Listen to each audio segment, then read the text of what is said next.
Good morning, ladies and gentlemen. Welcome to Mrs. Guajardo's English 2 online class, video number 1. This is going to be our explanation and review of A Raisin in the Sun, Act 1, before we begin getting into Act 2, Scene 1. So what I'm going to do right now is I'm going to go ahead and take the camera from my husband, and I will start going over the characters and reviewing Act 1 with you. Okay? Thank you very much. Thank you. Okay. All right, good morning. So, A Raisin in the Sun, if you remember correctly, was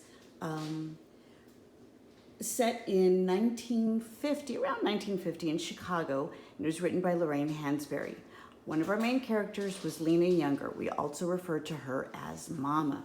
Here's what she's going to look like in the movie you're going to watch that covers this play. Now, Lena had 2 grown children. First child, her oldest child, was Walter Lee Younger. Walter Lee Younger will be played by Sean Diddy Combs, and he is a man who's in his 30s. He's been married for 11 years, and he still lives at home with his mother. He and his wife, here she is, Miss Ruth Younger. And you can, in Act 1, you saw a lot of tension between both Walter and Ruth over his lack of fulfillment in his work, his dreams, and the fact that she's expecting a baby and there really and truly isn't any room for it. Now, Walter and Ruth have a son, Travis. He is the embodiment of the future of this family. He's full of all sorts of joy and hope, and he doesn't quite get the struggles that face the adults in the family. Now, Walter, on this hand over here, has a sister. You remember Miss Benita Younger. There she is. She is a college student with very unusual dreams and aspirations. She wants to become a doctor. She's an African-American woman in the 1950s who wants things that are very, very different from what everybody else around her wants. Remember, Walt Disney released Cinderella at the same time this was happening. Benita isn't married. She has 2 young men who are interested in her. We've already met one, Joseph Assegai. He is a student from Africa. Everybody will refer to him from here on out as Assegai. We won't refer to him by his first name. And while he jokes around with Benita and kind of picks on her and gives her a hard time about different things, he jokes around with her, he does acknowledge the things that are important to her. Please remember the nickname he gave her, which was Alayu, and that meant one for whom bread or food is not enough. In Act 2, Scene 1, we're going to meet George Murchison.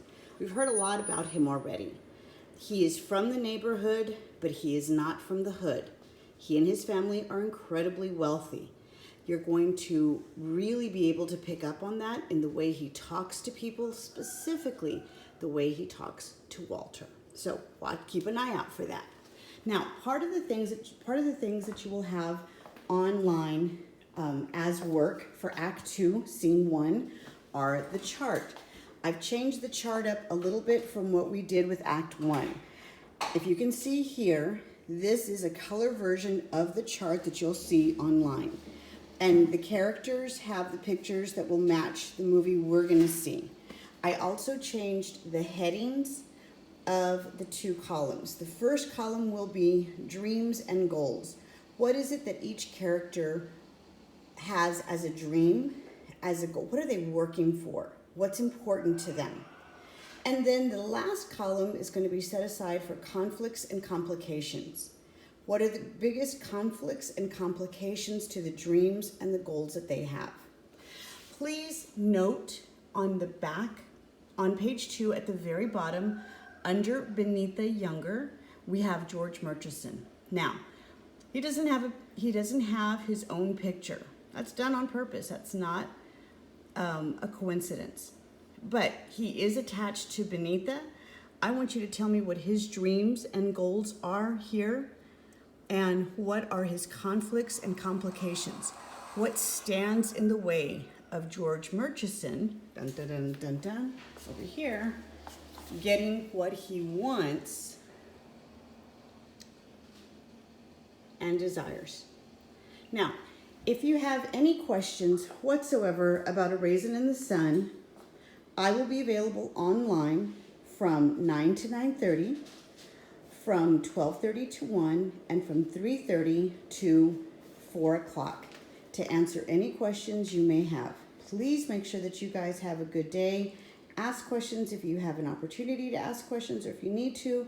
There will also be